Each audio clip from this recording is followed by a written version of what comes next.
Bismillahir Rahmanir Rahim. So now here we're discussing the word muhkam. Now muhkam means a verse which is no longer open to abrogation, meaning it can no longer be open to abrogation. So inshallah we discuss this shortly. Quick recap again. We have istidlal lafzi, and istidlal lafzi we have a word analysis. We analyze one word individually, or we analyze the text collectively.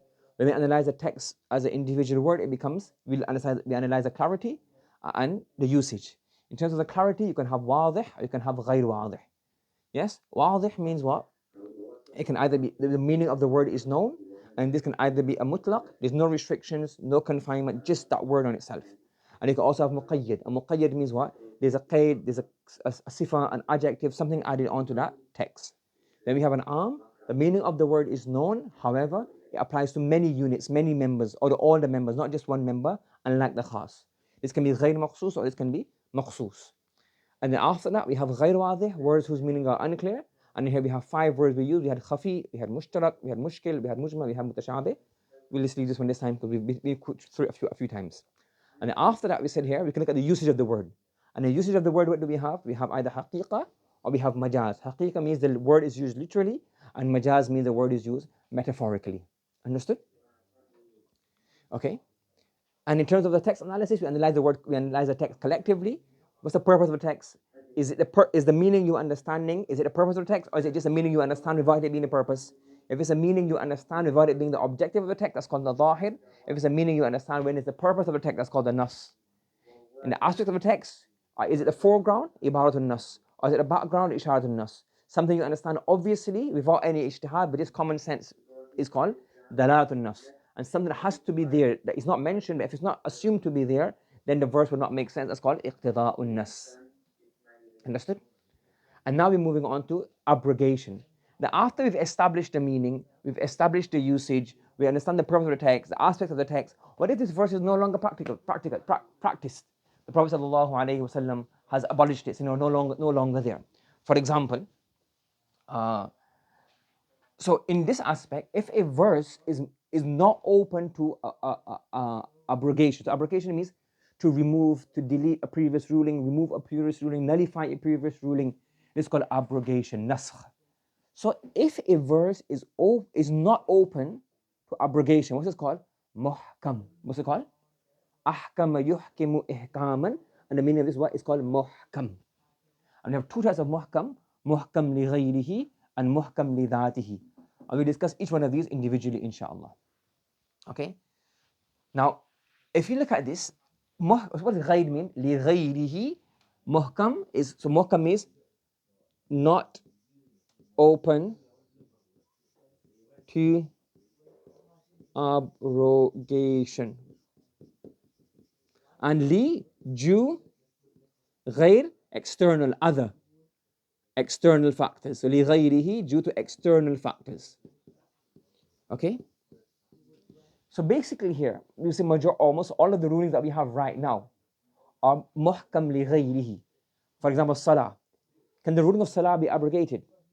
No, because who would tell us that's abrogated?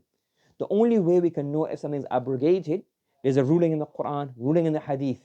The only way it can be abrogated is if the Prophet ﷺ himself tells us this hadith is no longer applicable, or he tells us it's no longer applicable, or there's another Quranic verse that comes down.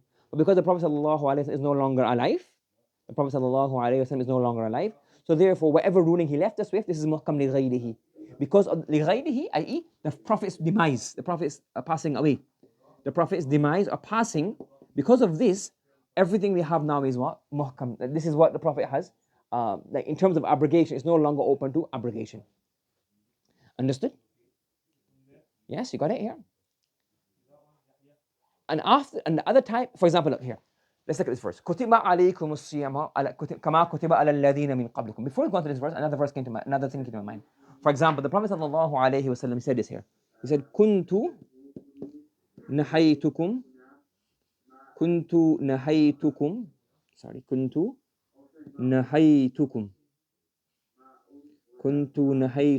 عن زيارة القبور أو كما قال صلى الله عليه وسلم. I had prohibited you from visiting the graveyard. Yes? Kuntu nahaytukum an ziyaratil qubur. We don't know the exact text that he had said. We don't know what he said. Like, we don't know if he said la tazuru qubur or hurima alayh. But there was some kind of text, some kind of information the Prophet sallallahu alaihi wasallam gave the Sahaba. And in that text we have here now that what? Ziyaratul qubur is haram. Visiting the graveyard is what? Impermissible. You following?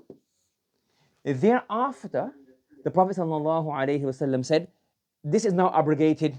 This verse is no longer in practice. This ruling that I gave you previously is no longer in practice. Meaning that the ziyaratul qubur being haram, that masla is now abrogated. Ziyaratul qubur is now halal. I have changed the ruling for a particular reason, or not. I have, through Allah's commands, I have now, the ruling is there for a particular time. Now the ruling has changed. Yes? So now it became abrogated. So action, any hukam, any rule, any judgment the Prophet ﷺ gave us, or Allah subhanahu wa ta'ala revealed unto us, it is possible that this is forever, or it is possible for a particular time until for particular wisdom, and thereafter Allah will negate or abrogate it. Similarly, there are a few other rulings like this as well.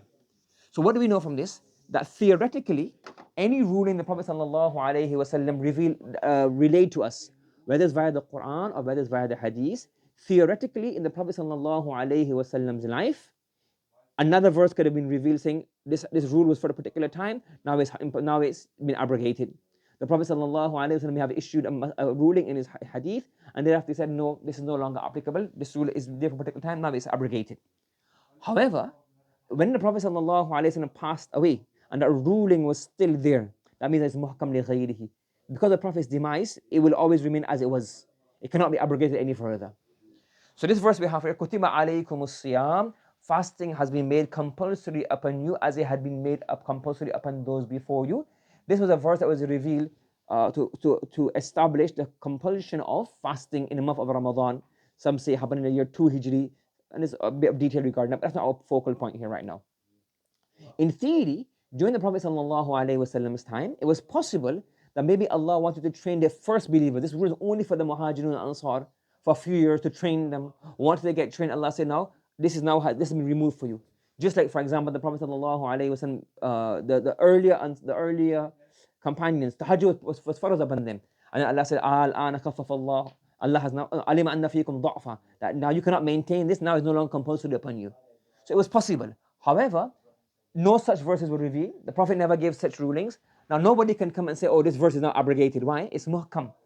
This verse was left, it shows fardiyah, it shows compulsion, and thereafter the Prophet passed away. Once it was still compulsory, it's muhkam li ghayrihi. Now it's muhkam, it cannot change.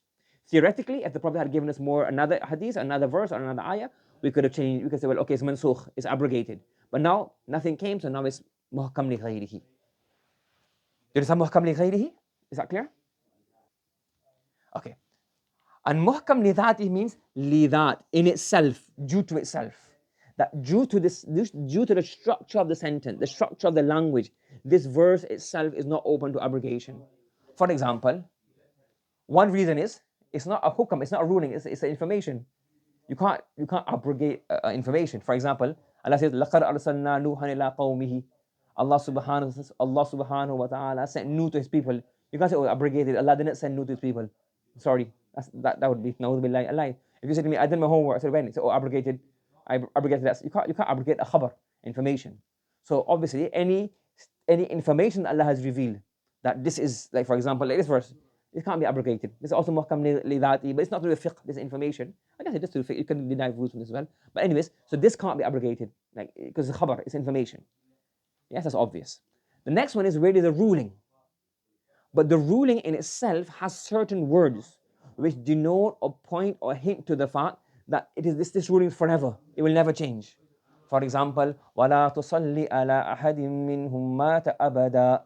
Do not perform salah, i.e. janazah salah, upon any of the munafiqeen who have died. And they would have abada. So abadan, do not ever perform salah. Now the word abadan, the word abadan means forever.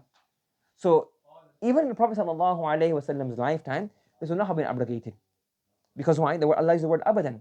If it was meant to be abrogated, Allah would not put the word abadan inside. Are you following? So if there is something in a sentence itself, some kind of word like ila yawmil qiyamah or abadan words like this, we would say now this verse is muhkam. Even in the Prophet's life, it would not have changed, because the word abadan is there for a purpose.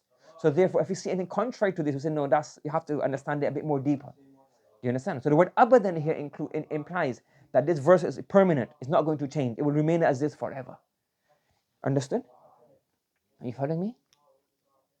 Yes? So وَلَا تُصَلِّ عَلَى أَحَدٍ مِّنْهُمْ مَاتَ أَبَدًا. The word abadan here makes this verse muhkam lidatihi. In itself, the word abadan shows that this word is going, this verse is muhkam. Is that clear? So in summary, when we look at abrogation, the possibility of abrogation, in the Prophet's life, certain things can never be abrogated. Any information, a fact, cannot be abrogated. If not, that will mean, maybe Allah may say, well, no longer recite this verse. But that's another masala anyways. But for now, okay, any information the Prophet Allah gives, information, that's not going to be abrogated. That will remain as it is. If there's a ruling, then the ruling can be of two types. One is, there is context in the sentence to show that this is permanent ruling, like abadan, ila yawmil qiyamah, etc. Or there's no such thing. So if there's no such thing, no such context, then you can say, well, it's in the Prophet's lifetime, it's open to it's open for abrogation. And after the Prophet passes away, after he has his demise, then we say now this verse has now become muhkam, not in the language itself or the wording itself, but because Allah left this ruling and we no longer have any ruling coming to change this, so now it's muhkam li ghayrihi. So in terms of abrogation, we have muhkam, but it's either li ghayrihi, due to the Prophet's demise, or li dhatihi, due to the word or the context and the information in the sentence itself, denoting that meaning. Understood? Okay? Everybody following? Any questions regarding this? Okay, let's stop here, inshallah. Subhanallah wa bihamdihi, subhanakallahumma wa bihamdika, wa nashhadu an la ilaha illa anta, nastaghfiruka wa natubu ilayk.